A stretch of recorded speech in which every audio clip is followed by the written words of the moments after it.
Hello guys. आज इस video में हम लोग एमजीएल लिमिटेड के बारे में बात करने वाले हैं। बोथ हम लोग फंडामेंटल और टेक्निकल एनालिसिस करेंगे और देखेंगे कि इसमें कैसा अपॉर्चुनिटी बन रहा है।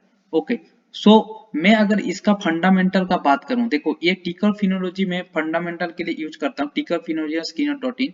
मैं अगर रेशियोज का मैं चले जाता हूँ, ठीक है, रेशियोज में कैसा मेरे को बोल रहा है, देखो यहाँ पे क्या है टिकर फिनोलॉजी में, ये सब रेशियोस, ये प्रॉफिट ग्रोथ, ये क्या है, इजीली हम लोग को मिल जाता है। ठीक है, तो मैं क्या है, जो इन्फॉर्मेशन स्किनर.इन से मेरे को मैन्युअली करना होता था, यहाँ पे इन्फॉर्मेशन इजीली ग्राफ वे में दिखा रहा है।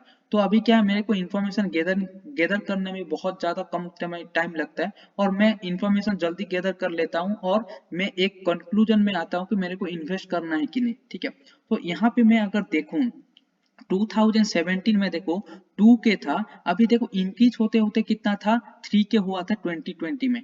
लेकिन 2021 में देखो 3 के घट के कितना हुआ, 2.2 के है। ऐसा अगर प्रॉफिट ग्रोथ का भी देखो, प्रॉफिट ग्रोथ 393 पे 2017 में था, ये जंप होकर 793.51 आया 2020 में। लेकिन 2021 में देखोगे ना, ये डिक्रीज हुआ है। तो इसीलिए प्रॉफिट ग्रोथ के वजह से देखो आरओई क्या है, आरओई तो directly proportional to profit growth है। तो अभी प्रॉफिट ग्रोथ अगर डिक्लाइन होगा तो आरओई पे भी नजर आएगा, तो आरओई भी डिक्लाइन हुआ है। ठीक है, तो अगर मैं इसका अगर देखो एक अच्छा चीज अगर मैं दिखाऊं, अगर मैं इसका रिजल्ट्स दिखाऊं, ठीक है, प्रॉफिट एंड लॉस स्टेटमेंट का दिखाऊं, देखो अभी देखो सेल्स ग्रोथ कितना था, 2.2 के था, कब, 2021 में। देखो 2021 में कितना, 2.2 के था। लेकिन अभी जो लास्ट 4 क्वार्टर्स में देखो, लास्ट 4 क्वार्टर्स में अभी कितना जंप हुआ है सेल्स ग्रोथ, देखो सेल्स ग्रोथ जंप होके 2830 हो चुका है। लेकिन अभी दिखाऊं मैं अगर प्रॉफिट का बात करूं, प्रॉफिट अभी कितना था, 620 था। यहाँ पे देखोगे ना, 2021 में 620 था, यहाँ पे देखो 2021 में 620 था, 620 से पे जंप होकर देखो 832 हो चुका है। ये जो टीटीएम है ना, टीटीएम क्या है, लास्ट 4 क्वार्टर्स का, और लास्ट 4 क्वार्टर्स का रिजल्ट यहाँ पे शो करता है। ठीक है, तो यहाँ पे देखो क्लियरली नजर आ रहा है कि highest ever net profit gain कर रहा है, हाईएस्ट एवर। ठीक है, तो ये तो सबसे सबसे गुड साइन है। कभी भी अगर कोई भी स्टॉक अगर हाईएस्ट एवर प्रॉफिट ग्रोथ कर रहा है तो वो प्राइस कभी भी नीचे नहीं रह सकता है, वो ऊपर जाना ही है उसको। ठीक है, अगर मैं इसका देखो, इस ये देखो, ये जो लास्ट 4 क्वार्टर्स है, लास्ट 4 क्वार्टर्स का यहाँ पे एक्चुअली मेंशन्ड है। ठीक है, तो अभी और एक चीज है इसका, अगर आप ध्यान दोगे तो अभी देखो दिसंबर 2018 में कितना था नेट प्रॉफिट, 148 था। अभी दिसंबर 2019 में क्या हुआ, 186 हुआ। अभी दिसंबर 2020 में क्या हुआ, 217 हुआ। मींस क्या है, यहाँ पे देखो 148 से जंप देखो, ये दिसंबर टू दिसंबर में क्यों किस लिए कंपेयर कर रहा हूँ, क्योंकि यहाँ पे सीजनल बेस भी होता है बिजनेस। ठीक है, सीजन बेस पे भी कुछ कुछ बिजनेस काम करता है। तो अगर मैं दिसंबर टू दिसंबर में कंपेयर करूं तो मेरे को देखो 35 करोड़ का क्या है, डिफरेंस नजर आता है, इंक्रीज नजर आता है। यहाँ पे भी देखो 186 टू 217, मीन्स या 14 प्लस 17 कितना हो गया, 31। यहाँ पे 31 करोड़ का ये हुआ।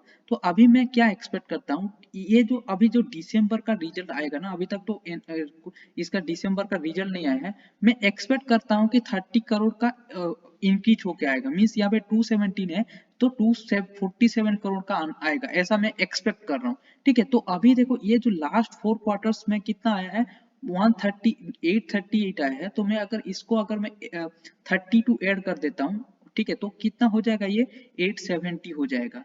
तो अभी देखो ईपीएस कितना था, अभी 84.87 था, लेकिन ईपीएस अभी जंप हो जाएगा क्योंकि यहाँ पे 32 करोड़ और हो जाएगा। ठीक है, तो अभी देखो, अभी और एक चीज क्या है, यहाँ पे अगर ईपीएस बढ़ेगा, ठीक है, तो अभी क्या है, ईपीएस बढ़ेगा तो कैसा होगा, प्रॉफिट ग्रोथ ये सब होगा, तो आरओई में भी नजर आएगा। ठीक है, आरओई नजर आएगा। अभी देखो ईपीएस बढ़ रहा है लेकिन इसका देखो प्राइस नहीं बढ़ रहा है। देखो प्राइस देखो 884 है। तो इसके वजह से क्या है, देखो इसका अगर पीई का चार्ट देखोगे ना, पीई का चार्ट देखो, पीई देखो कितना कम है।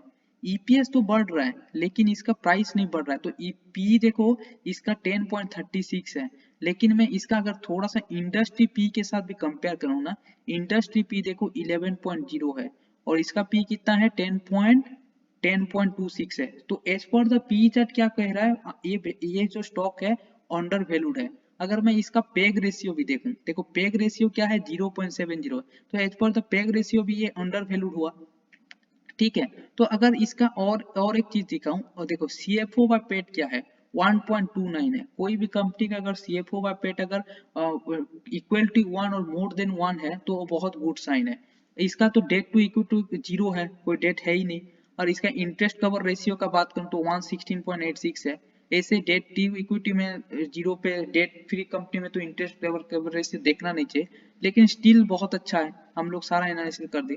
देखो यहाँ पे अगर और एक चीज है, लास्ट क्या है, हम लोग प्रोमोटर्स होल्डिंग का देख लेते हैं। देखो ये अभी हाईएस्ट एवर प्रॉफिट गेन कर रहा है, सब चीज सही है इसका।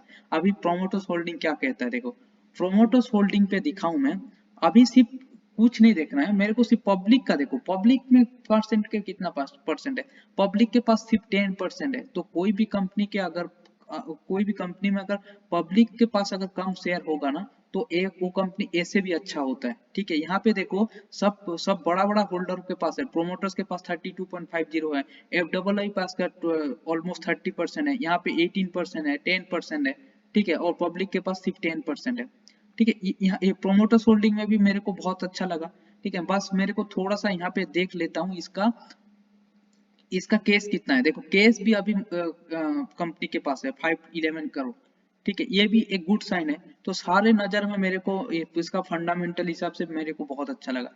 इसका थोड़ा सा मैं अगर अभी, देखो कोई भी स्टॉक अगर फंडामेंटल भी सही लगा ना, तो हमेशा टेक्निकल पे ही हम लोग को एंट्री करना है, ठीक है।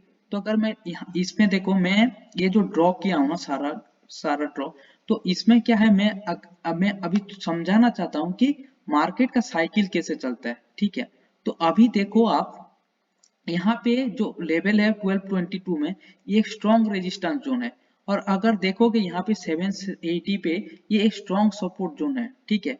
तो अभी देखो ये जो मैं ट्रेन लाइन ड्रॉ किया हूँ ना, ये ट्रेन लाइन को कैसे सपोर्ट किया है, देखो यहाँ पे टच हुआ, यहाँ पे टच हुआ, यहाँ पे टच हुआ, ठीक है। इधर देखो मैं दिखा देता हूँ, यहाँ पे टच हुआ, इधर टच हुआ, नीचे आया, टच हुआ, नीचे आया, ठीक है, टच हुआ, नीचे आया।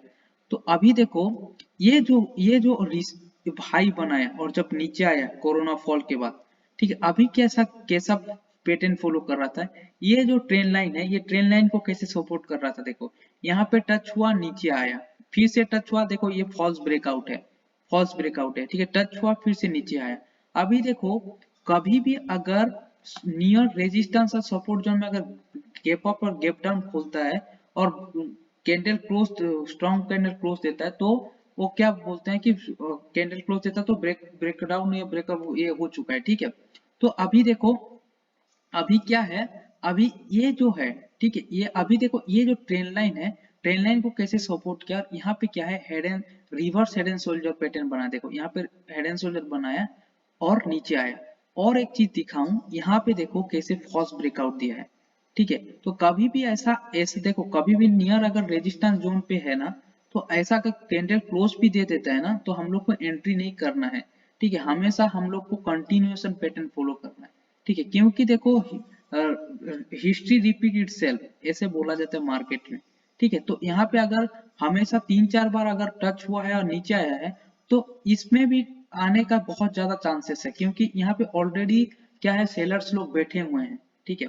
तो अभी देखो, अभी तो ये सब में ये सब यहाँ पे भूल जाओ। अभी देखो अभी कैसे हम लोग एंट्री ले सकते हैं, देखो एक तो 780 जोन पे हम लोग को बहुत ज्यादा स्ट्रॉन्ग सपोर्ट आता है, वो है, ठीक है। इसका नीचे तो जाना मुश्किल है ये स्टॉक, ठीक है।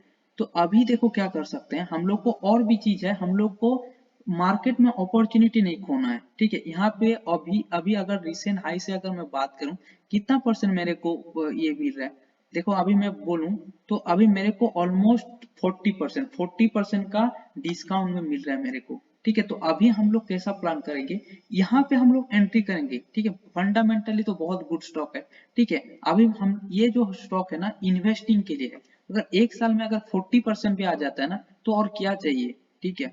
तो अगर यहाँ पे हम लोग एंट्री करेंगे, ठीक है, और नीचे अगर आएगा, ठीक है, नीचे अगर आएगा तो हम लोग उसको एवरेजिंग करते चलेंगे, ठीक है। अभी कैसा करेंगे, यहाँ पे हम अगर लेट से कि मेरे को 10 स्टॉक अगर इन्वेस्ट करना है, ठीक है, तो अभी क्या करूंगा मैं, 5 स्टॉक मेरे को 5 स्टॉक इसी लेवल पे एंट्री करूंगा, ठीक है। अगर नीचे आता है, ठीक है, नीचे आएगा तो मैं और 5-10% अगर फिर से नीचे आ गया, ठीक है, तो मैं और 20% ऐड करूंगा, ठीक है। अगर फिर से यहाँ पे अगर आया उसका स्ट्रॉन्ग सपोर्ट जोन पे, तो मैं क्या है 100% इन्वेस्ट कर दूंगा, ठीक है। तो ऐसे करके हम लोग प्लान कर सकते हैं गाइस, ठीक है। तो ये था गाइस बहुत फंडामेंटल और टेक्निकल एनालिसिस।